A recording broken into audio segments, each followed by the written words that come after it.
the Ogany VIP boxing down at Body Mania. Body Mania, that's Body Mania in Rothwell. Rothwell. Listen like me. You know. Well, I'm getting satchels with Chief Support, Kurt Jackson. Kurt Jackson, you're going to be taking on Ibrahim Nadim for the Commonwealth Silver. Yeah. Feeling good?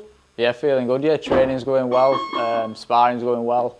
Obviously, I'm moving down a weight for this one, so weight's coming off nicely. So yeah, looking forward to it. Before we talk about that fight, I want to find out a little bit about you because obviously most of the fighters who fight on our shows, the VIP fighters, I've interviewed them before. I know a little bit about them. Yeah. All the thing I remember hearing your name. It's been just over a year ago. You fought a very good kid, one of our fighters called Ben Marksby, and it was short notice. And you were stepping up in the weight, wasn't you? Yeah. Where you thought, I think Ben was something like 6 times national champion. Yeah, phenomenal, really phenomenal amateur, and doing exceptionally well as a pro now. I think he's 12-0, and his last 2 fights he stopped good people, stopped Levi Consona. Yeah. And then he just stopped at, I don't know what the kid, I think it was the Argentinian lad last time out. So we've got high hopes for him. But it was a short notice. Yeah. I think. And also a big gamble really, because you were stepping up in rounds, stepping up in opponents. You were 4-0, weren't you? Yeah. You beat the usual suspects. Yeah. And this was, how did it come about? How did a fight like that come about? So basically, my first few fights, obviously I were on ticket deals and stuff like that. Obviously a lot of people know in boxing it's important to sell a lot of tickets. Yes. You've got to pay for your opponent, things like that. A lot of Cheap, people, is it? It's not cheap, a lot of people don't realise, but I really struggled with that, to be fair. Don't have a massive following, so it was hard for me to sell the tickets to get on certain shows. So sort of had to go down that route in the away corner. So I had a little chat with you seem to enjoy that though now. Yeah, no, absolutely. Yeah, it's I think to be the best, you got to beat the best, aren't you? And I think a lot of people these days are sort of worried about losing the undefeated record, stuff like that. But for me, it don't really matter. As long as I'm training my hardest, I get in with anyone really. And well, before we go on further into your pro career, let's go right back to your amateur career. Yeah. And what was your amateur career like? So I had 60 fights as an amateur, won about 40. Boxed so good. Yeah, not a bad record.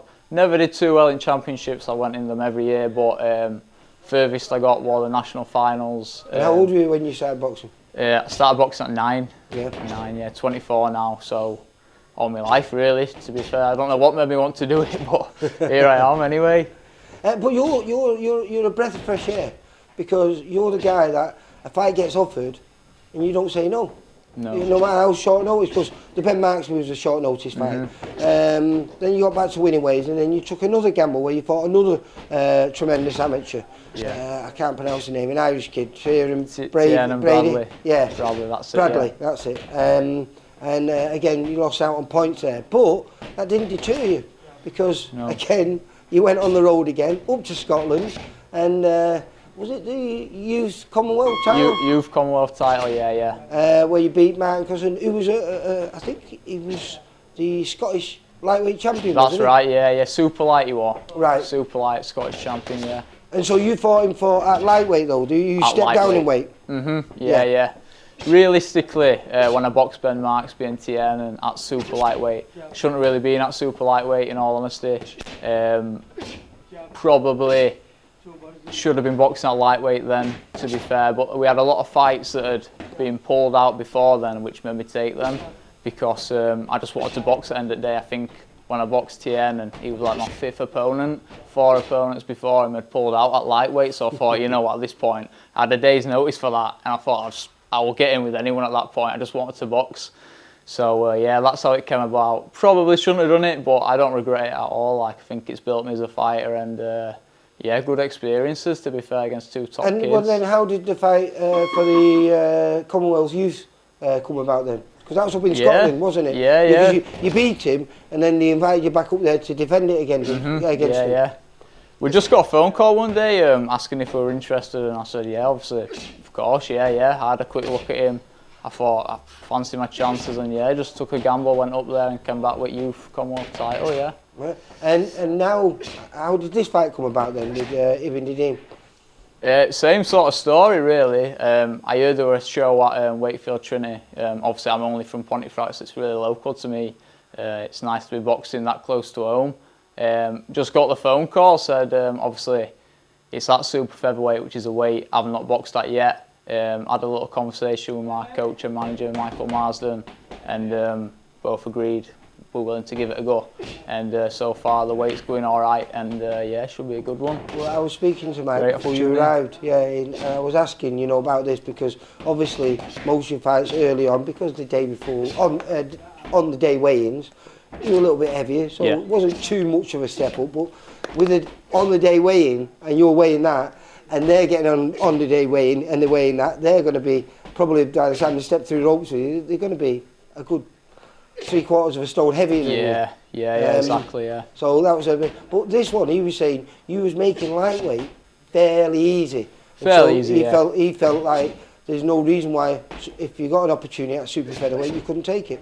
Yeah, that's it. So, to be fair, my whole professional career, I've always ummed and ahed whether I'd be able to make super featherweight or not, and there's only one way to find out, and that's by giving it a go, I suppose. And yeah, it's all going well at the minute, so yeah. And the good thing is, you've done the rounds. For a man with less than 10 fights under your belt, you're 7 and 2. Yeah, 7 and 2, just 9 fights. Your last 2 fights are both with 10 rounders. The fight prior to that was an 8-rounder. Yeah. So you've got experience under your belt. So I presume confidence is high.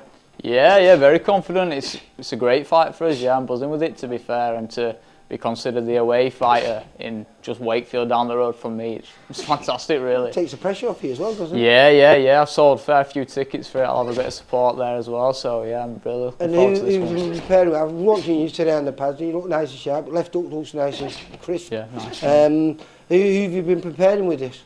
I've done a lot of rounds with Cody Smith. He boxed. Yeah, he's a good kid, really sharp. Yeah, he boxed I think a few weeks ago now. Sparring him pretty much twice a week for 3 or 4 weeks leading up to his fight, and then we've just done quite a few rounds with Jordan Ellison. Yep. Done a few rounds with Billy Pickles as well. He's a gym mate, isn't he? Because he's only managed by. Yeah, exactly. So it's easy to sort it out with Jordan, and we always get some. Yeah, he's a great kid. We get some great spars out as well. So. Bit heavy at present though. Yeah. I think he's working on that one at the minute. Yeah. He's worked in his favour. Sparring you then. And anyone else? Is there anything left now, or is all hard work done and it's just tapering off and keeping your tools sharp? To be fair, yeah, the hard work's done now. A few more days of hard graft, and that's pretty much it. After that, I'll just be focusing on dropping the weight, a few taper sessions, stuff like that. Just keeping sharp, ready for fight night on the 12th. Right, well listen, I'm looking forward to it. It's going to be a great show. Yeah, you know, we've got a great top of the bill, local kid, Dom Hunt, taking on James Moorcroft. Both VIP fighters now, so we're guaranteeing at least one winner. Yeah, it's always good, isn't it? Ibi, your opponent, isn't a VIP fighter, but he's fought on our shows many times, and I've known him since his amateur days. Very good kid. You know, won the ABAs back in 2019.